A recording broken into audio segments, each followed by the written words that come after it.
Hi hello welcome to Rafi theatre. நான் உங்க ரஃபி. இன்னைக்கு திரை விமர்சனத்தில் நம்ம பார்க்க போற படம் டிஜி தியாகராஜன் தயாரிக்க, பாண்டிராஜ் இயக்கி, விஜய் சேதுபதி, நித்யா மேனன், யோகி பாபு மற்றும் பல நடிப்பை வெளிவந்ததுக்கு அப்புறம் தான் தலைவன் தலைவி.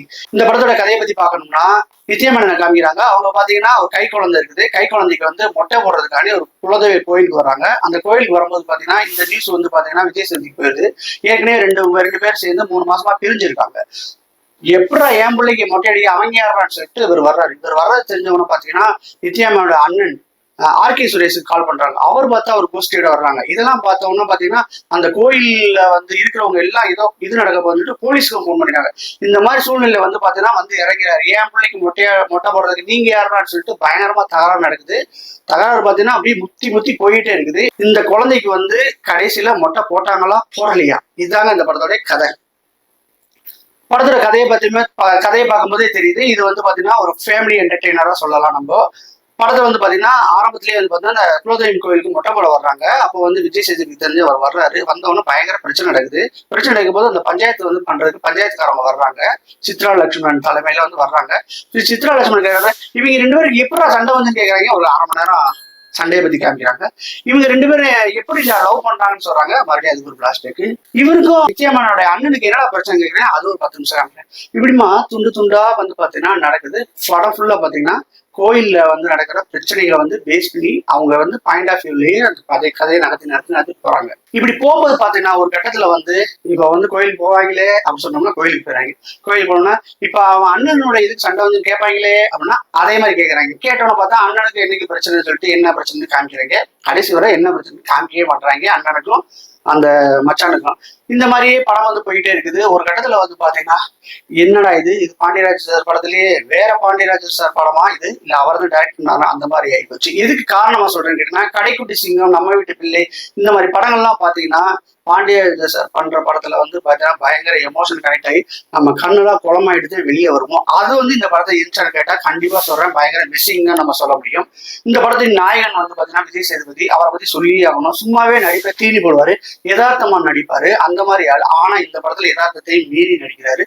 கொடுத்த காசுக்கு மேல பூரான்னு சொல்றாங்க, அந்த மாதிரி நடிச்சிருக்காரு. ஒருவேளை வந்து ஆப்போனன்ட் வந்து பாத்தீங்கன்னா நித்யா மேனன் அவங்களுடைய பெர்ஃபார்மன்ஸை பார்த்துட்டு பயந்துட்டு அவங்கள நம்ம டாமினேட் பண்ணணும்னு சொல்லிட்டு இவங்க பண்ண அதை பார்த்து நித்யா மேனன் என்னையவே பீட் பண்ண பாக்குறியான்னு சொல்லிட்டு அவங்க பண்ண மானிட்டர்ல உட்காந்து பார்த்த பாண்டியராஜ் சார் வந்து ஐயோ இதுவும் நல்லா தானே இருக்கு, அப்படியே ஓகே பண்ணணும்னு சொல்லிட்டு ஷார்ட்ஸ் பூரா ஓகே சொல்லி படம் எடுத்த மாதிரி தாங்க இருக்குது. 2 பேரும் பார்த்தீங்கன்னா லவ் ப்ரொபோஸ் பண்ணும்போது கூட கத்தி பண்றாரு. லவ் யூடி அப்படின்னு சொல்லிட்டு கத்தி பண்றாரு.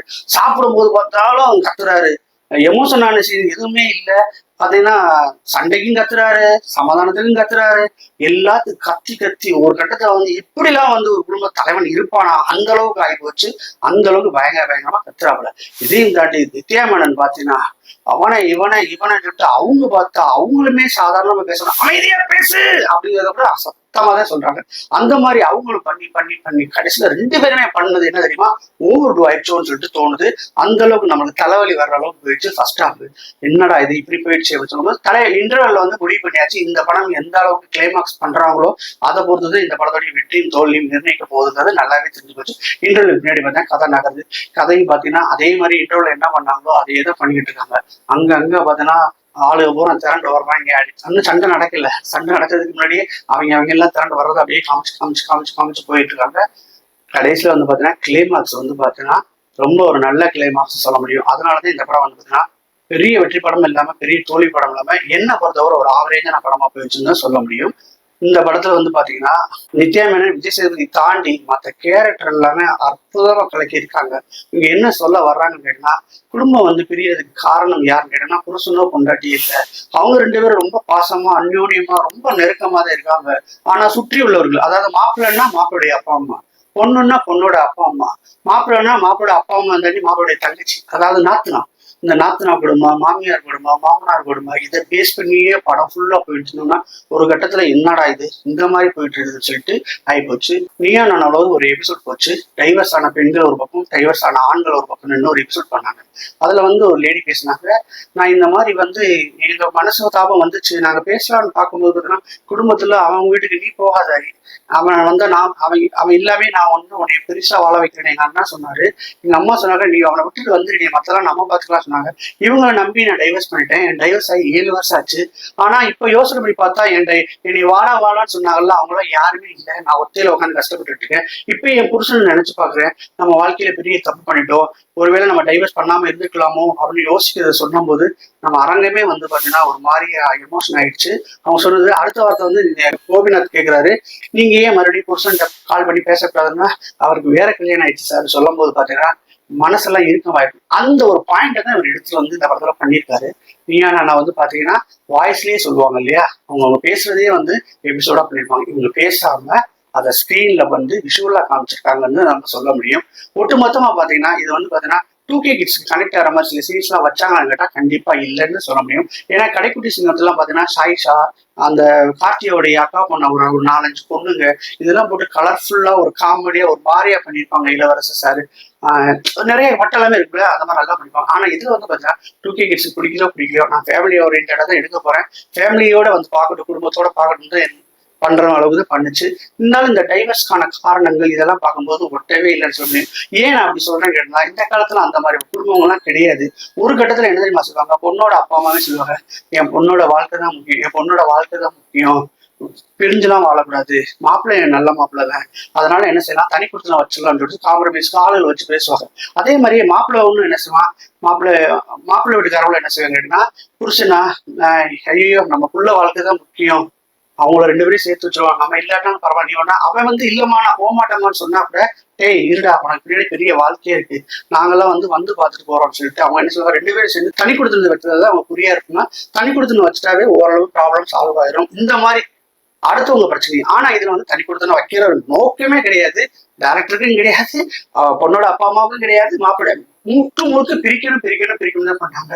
அதனாலயே நம்ம தெரியல எனக்குலாம் வந்து சரியாவே அந்த கதை வந்து கனெக்ட் ஆகணும்னு தெரியும். என்ன பொறுத்தவரை வந்து பாத்தீங்கன்னா இந்த படம் வந்து எனக்கு சரியாவே கனெக்ட் ஆகலன்னு சொல்ல முடியும். எனக்கு இதுக்கு இந்த பிரச்சனைக்கு தீர்வு எங்க பிரச்சனை எங்கேருந்து வருதுன்னு கேட்டீங்கன்னா நாத்துநாட்டில இருந்து ஆரம்பிக்குது. ஏன்னா நாத்துனா வந்து பாத்தீங்கன்னா அவ கல்லால உட்காந்துருப்பா, கல்யாணம் பண்ணி போயிருப்பா இல்லையா.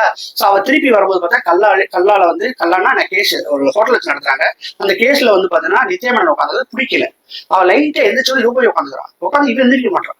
அதனால வந்து அந்த பிரச்சனைகள் அப்படியே ஸ்டார்ட் ஆகி கொண்டு டைவர்ஸ் வர போயிருங்க. ஒரு கட்டத்துல ரிவீல் பண்ண முடியாது. கிளைமாக்ஸ்ல பாத்தீங்கன்னா நிச்சயமான ஒரு டைலாக் பேசுவாங்க, எந்த ஜட்ஜுமே நம்ம வாழ்க்கையை ஜட்ஜ் பண்ண முடியாது. ஸோ அப்படி சில டைலாக்லாம் பேசுவாங்க. அதுதான் வந்து படத்துக்கு வந்து பெரிய பிளஸ் பாயிண்டா இருக்கும். Nithya Menon acting super. அதே மாதிரியே விஜய் சேதுபதி அம்மா வர தீபாக்கா படுமோசங்க, நடிப்புல உரிச்சு எடுத்துட்டாங்க. பக்கத்துல எனக்குலாம் பக்கத்து வீட்டுக்காரர் தான் ஓடி போய் அடிச்சிடுவேன். அந்த அளவுக்கு வந்து பாத்தீங்கன்னா மகனையும் மகளையும் பிரிக்கிறதுக்கு அவ்வளவு போராட்டம் பண்ணுவாங்க. அதுக்கடுத்து பாத்தீங்கன்னா மகன் மேல பாசமா இருப்பாங்க, திடீர்னு பார்த்தா மருமக மேல பாசமா இருக்காங்க, பேத்தி மேல பாசமா இருப்பாங்க. அந்த மாதிரி ஒரு மாதிரியா பண்ணியிருக்காங்க, ரொம்ப நல்லாவே பண்ணியிருக்காங்க. அதே மாதிரி இந்த பக்கம் பாத்தீங்கன்னா நித்யாமனோட அம்மா வர்ற ஒரு கேரக்டர் அவங்களும் பாத்தீங்கன்னா பின்னி படம் எடுத்திருப்பாங்க. நித்யாமனோட அப்பா ஒருத்தர் வர்றாரு, அவர் மலையாளி போல இருக்கு, அவர் ஒரு மலையாள நடிகர். அவர் பாத்தீங்கன்னா அவர் கேரக்டர் ரொம்ப நல்லா பண்ணிருக்காங்க. இதுல வந்து பார்த்தா நித்யாமனோட அண்ணனா வர ஆர்பி சுரேஷ், அவர் பங்குக்கு வந்து ஏதோ ஒரு செஞ்சுக்கிட்டே இருக்காரு. கிளைமாக்ஸ்ல கூட ஒரு நல்ல சீன் பண்ணிருப்பாரு. தாய் மாமா வந்து மொட்டை அடிக்கணும், ஒரு அக்கா பிள்ளைக்கோ தங்கச்சி பிள்ளைக்கோ உரிச்சவன் யாருன்னு கேட்டா தாய் மாமா தான், அவன் தாய்மடி தான் அவனுக்கு வந்து இது அப்படிங்கிற மாதிரி சில விஷயங்கள்லாம் பண்ணியிருப்பாங்க. அந்த மாதிரி வந்து ஃபேமிலி ஓரியன்டா பண்ணியிருக்காங்க. ஒட்டு மொத்தமா வந்து குடும்பத்தோட வந்து பார்க்கலாம், மோசம்லாம் கிடையாது.